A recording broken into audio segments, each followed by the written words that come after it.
The Sacramento Kings have a problem. One of the more prominent storylines in this year's NBA season has been that of the Sacramento Kings, who seemingly kind of out of nowhere have just gotten really fast on the downhill. And somehow it seems like the situation is going to get a lot worse before it gets better. And if you would have told anyone in the NBA 2 years ago, after they had just broken their 16-year playoff drought, that they were going to be looking at a potential rebuild in just 2 years, you would have been called crazy. This was a team that was a third seed in the Western Conference after not being in playoffs for 16 years. Then went into playoffs, almost beat the defending champions, the Golden State Warriors, and they lost in seven. One that you could argue they should have probably won. There was a game where like Harrison Barnes didn't make the game winner. He missed a wide open shot. There was a lot of things that could have gone their way to have put them over the hump and gotten them to the second round. But despite them losing, they still had a bright future. And now, less than 2 years later, they are not in the playing contention at all. They've had some very questionable losses. They fired their Coach of the Year candidate, Mike Brown, who I guess the fans turned on him just recently. Like, I've watched the discourse about Mike Brown, and they've completely felt like they just turned on him. I don't know why. And now De'Aaron Fox has also seemingly put signs and has put some seeds down that he will probably potentially explore his options when it comes time to explore those options. Meaning the Sacramento Kings could really find themselves in a very dire situation really fast, and it's already heading that way. But today we're going to explore, how did this all go wrong? This was a team that was supposed to be here for years, and now they're potentially going back on the rebuild after just being in a rebuild for a decade plus. Let's get into it. So, where did it go wrong? Because a downfall for a team like this to have occurred in literally less than 2 years is just unheard of. I couldn't think of an equivalent of a situation like this with any team that I've known in the last couple of years without a major name leaving. Like, for example, the Cavs with LeBron leaving, their downfall happened fast because that was the best player on the team, best player in the league, and losing somebody like that, you're bound to go downhill fast. But the Kings didn't lose anybody. They really didn't. And for them to go top 3 in the West to now number 12 in the West, with honestly, I couldn't even say they're going to make play-in this year because there's a lot of good teams, or a lot of serviceable teams above them that won't miss the play-in. And teams like the Spurs, who kind of just surprised the league by taking a leap a little bit faster than people expected, or taking up a play-in spot that the Kings would desperately want. And I don't know, man. The Spurs are definitely playing better than the Kings at the moment. Who knows what's going to happen? It's still kind of a long season. We're not even halfway there. So I kind of expect the Kings to potentially make a little run at some point and try to squeeze into number 10. But their ceiling is literally a first-round exit at an 8th seed, in my opinion. And I don't think anything is going to change that unless they somehow find a way to make some crazy moves at the deadline. But as of right now, December 31st, 2024, it's not looking good for them. And I kind of want to explore a couple scenarios that have happened the last year and a half that kind of is the reason why the Sacramento Kings are in the position that they're in now. For starters, let's take a look at the offseason after they got eliminated in the first round of the playoffs. So again, they're coming off a really big high. They just got the 3rd seed. They were 48-34. Almost a 51 season just after missing playoffs for the last 16 years. The city was buzzing. Everybody was happy. And things look good. They did blow the first round. In my opinion, I think they should have beat the Warriors. They were up 2-0. They had Game 7 in their crib. Their inexperience just got the best of them there. There was a game also where Harrison Barnes, like I mentioned earlier, had missed a crucial shot that could have, I believe, won them the game. He was wide open. He missed it. If he would have made it, they would have been up 3-0, and the series pretty much would have been over right there. But then, obviously, Steph Curry and his magic got it done, and they got the Kings up out of there in 7. Now, this is where I believe the downfall started, because typically, as a playoff team, if you don't win the championship, you're going to try to make the roster a little better. Because if you try to run it back, you shouldn't expect good things. Running it back typically never works unless you make it really far, like the finals, conference finals, or even win the whole thing. But even then, teams that don't win the whole thing, they make changes. Like, for example, I'm going to use the Mavericks, for example.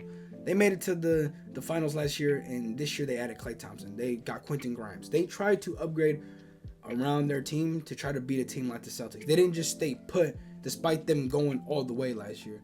They found a way to improve their roster. So a team like the Kings, who were a first-round exit, to not really make any notable changes aside from getting, I believe, only like Chris Durante at the time. That was like the only notable change that they made. They failed to improve on the roster. And I already felt like they were going to have either a kind of little down year from the previous one. I didn't think they were going to be a top 3 seed coming into the new season. Again, the roster just didn't really stand out to me. And overall, I felt like the teams around them were going to be better. And what do you know? Fast forward the next season, they won 2 less games, and they ended up being the 9th seed in the West. The 3rd seed that year was a 50-plus win team. I forgot who the 3rd seed was that year. I know my Clippers were number 4 at 51-31. I forget who was above them. I think it was the Nuggets, who had like 55-something wins or something like that. I'll put it on the screen to have a accurate reading. But that just goes to show you that the year prior, the Kings kind of favored being in a more, I guess, like weaker Western Conference, kind of a little bit down year for them, because there was only like 2 50-win teams, whereas the next year there was like 5 in the West. So the competition definitely went up a year after, and it kind of showed for a team like the Kings, for a team that didn't make any changes, that they just got left behind. And that's kind of where the problem started, in my opinion, because now they had to play catch up on a year that they should have improved on and been the team that was at the top with, like they were last year. And unfortunately, they weren't. And they found themselves in a situation where they got put into the mercy of the play-in tournament. Anything happened in that play-in, they ended up getting their revenge on the Warriors. They beat them by a lot. This is the whole meme of Klay Thompson going like 0-11 in the elimination game. And then they faced the Pelicans, a team that had their number all year. They didn't beat the Pelicans at all that year. And what do you know? They ended up losing that game. They get eliminated from the play-in, and they didn't make playoffs that year. Again, lost 2 less games, ended up the 9th seed, and didn't even make playoffs that year. Crazy to think about that they didn't even make the playoffs that year after just coming off a hot season, a season that they really should have built off. And I think that's where step 1 of the problem, or part, whatever you want to call it, that was the first step in what led to the situation today. And so it was exciting to see the Kings kind of take a different approach coming into the new season. They finally upgraded Harrison Barnes, or in theory, on paper, upgraded over Harrison Barnes. And I'm not even trying to throw some shade to HB. That's the NBA champ right there.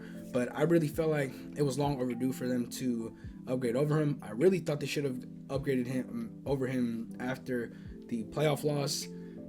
I was surprised they didn't make a move in the deadline last year. And ultimately, it came back to bite them. And they didn't do anything last season. This season, though, they tried to make some initiative.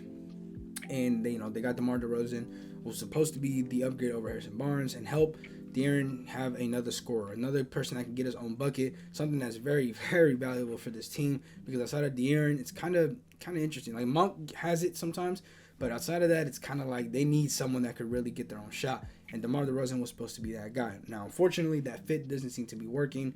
I don't know how true this is, but apparently there was a report that Mike Brown, prior to his firing, had talked with DeMar in terms of seeing if he wanted to be off the bench, which honestly, I think that could have worked a lot better. The Kings really do suffer from depth, and their bench unit at times is not the greatest. There is some good pieces off that bench, but prior to Mike Brown getting fired, I was kind of paying attention to how they were playing. I just wanted to watch them. So I had this video in mind for a couple of days now, but I wanted to kind of just keep watching them to see how the situation was. And after yesterday against the Mavs, I kind of had to make this video. Now, we'll get into that in a little bit because I know they did win, but we got to talk a little bit about that game. But anyways, I noticed that Mike Brown had like a very tight rotation, 8 to 9 players, which is kind of abnormal for the regular season. People like to usually have like 9 to 10, and that just goes to show that the Kings don't really have that many depth pieces that can give you some good solid minutes. And even then, some of the people that they do try to give minutes to, they just don't do enough. Now, Keon Ellis is an exception to that. I know Trey Lyles now is playing pretty good. So in theory, they have like 7 guys that aren't that bad. But then outside of that, it starts to get a little weird. They're really dependent on Kevin Huerter having good shooting games. If he doesn't shoot good, it's all bad. Outside of that, I think Alex Len at times gets minutes, but he's not the greatest. Doug McDermott, I've seen get a little bit of minutes, but again, not the greatest. And it just kind of goes to show you that outside of their like core 7, their team really lacks. And even then, if their core 7 isn't playing perfect, it's all bad. One of the biggest things that, like I said, that they also failed to just kind of address over the years, aside from a backup center, is their defense. If you look at their starting five, De'Aaron Fox, Monk, DeMar, Keegan, Sabonis, that's not really a powerhouse on defense. They're going to get scored on, and they're very prone to getting runs put on them. I've watched them for a couple games now.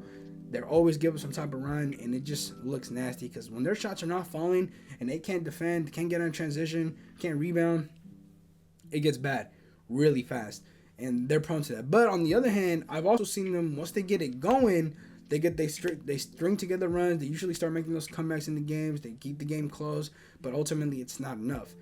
And it just doesn't make any sense, because if they could have found a way to get a little bit like a wing defender, a little bit extra. I'm not trying to say they needed to go out and get a Cam Johnson, for example. Just someone that was serviceable. If you look at the Dorian Finney-Smith trade, for example, they could have tried to find a way to get into that mix. Try to find a way to get into the mix when the piece that you got to give up isn't that much. You could argue the Lakers didn't give up that much. They gave up an expiring contract in D'Lo. They gave up a second-round pick, 2 second-round picks, and they gave out, I forget the other guy's name, a young player that I think the Kings could have more than likely have done as well to get someone like Dorian Finney-Smith. And they even now have some good pieces. I think they're very reluctant to move young pieces. I think especially right now, it's kind of a hard situation just because, again, we don't know what De'Aaron Fox wants to do, or we kind of assume that we know what he's going to do, but ultimately we don't know if he's going to go through with it because he still has 1 year left on his contract, and who's to say that maybe he does stay, but it's not looking good. So the Kings are going to have to start asking themselves some tough questions real soon, because it can get dark really fast, and hopefully they figure it out, because right now, man, it's ugly, very ugly. And so with the Kings being in the position that they're in now, where do they go? Because it seems like they're going to be in no man's land for a while. They're nowhere near championship level contention. They just got rid of their coach of the year coach that won it 2 years ago. Ultimately, I don't even know how the Kings fans felt about him. Some people thought he wasn't that great anymore.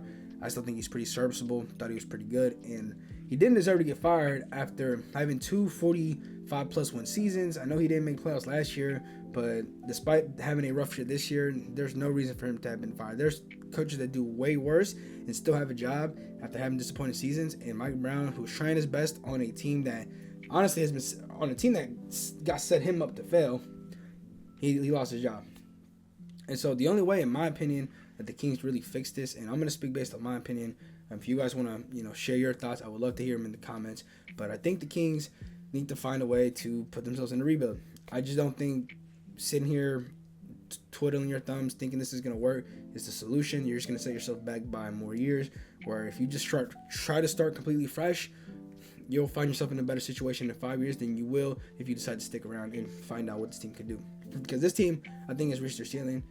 Ultimately, I will say this. I'm going to say this right now in case it does happen. If they find a way to get the 500 before the deadline and they manage to make some good moves at the deadline, I can see them making a run. Right now, it's very unlikely that will happen. They don't look like that's where they're heading. But if it does happen, I wouldn't be surprised, because I think maybe this is what they needed to wake up. Again, I don't think they get to 500, but if they do, that's a path they can do. They can kind of take a similar to the Mavs path, where they re-up on the deadline, they fix them gaps, and they try to make a run. Now, I'm not saying they're going to make it to the finals like the Mavs, but they can at least, find themselves competitive at the end of the year. Right now, though, like I said, it doesn't really seem like they're getting close to the top 10. I still will feel very comfortable in saying that they won't be in the play-in competition at all. But if it does happen, it happens. So anyways, with that in mind, you go this whole year, you trade De'Aaron in the next offseason. There's a lot of suitors who have young talent that you can take from them, like the Rockets or the Spurs. If they're willing to play ball, you're able to get something for De'Aaron Fox back. Sabonis, you find a way to offload him. It may take another year. You might have to be in a kind of interesting situation next year where you have young talent with Sabonis and DeRozan, and you kind of just have to wait until their contracts get one less year to be able to offload them. The biggest challenge on this is going to be DeRozan. I think Sabonis, you'll find someone that will need him. I really couldn't think of a team right now that you can trade him to, but there's probably a team out there that will take him, especially if they're like middle of the pack. DeRozan, though, that one's going to be a little bit more difficult. He's a little bit older. The money that you're giving him may not be appealing to some people, and you might actually have to attach some capital to offload him. That's why I think one more year of Sabonis and DeRozan is more likely, just so I know for a fact DeRozan's going to be expiring after next year. So, that will be enticing for some young team to just take him off your hands so you can get him off your books. But overall, man, I think the plan for the Kings is just to rebuild. It's unfortunate. I know they already had to deal with a decade-plus rebuild that was very dysfunctional. They finally got a taste of success, and now the solution, in my opinion, is to go back into another rebuild. It didn't work, and trying to make this work will just set them back even further, in my opinion, especially if they try to not let De'Aaron walk next year, and then he ends up walking for free in the free agency the year after. It could get really messy really fast if they become stubborn. If they just let it happen and embrace it, I think they'll be better off. After all, man, or in the end, I think these fans deserve a lot better. They had it in their hands, and unfortunately, it just went down the drain. And hopefully, they can figure it out sooner rather than later, because right now it's just an ugly watch. Anyways, with that being said, man, thank you guys for watching this video. Hope you guys enjoyed it, and see you guys later. I'm out. Peace.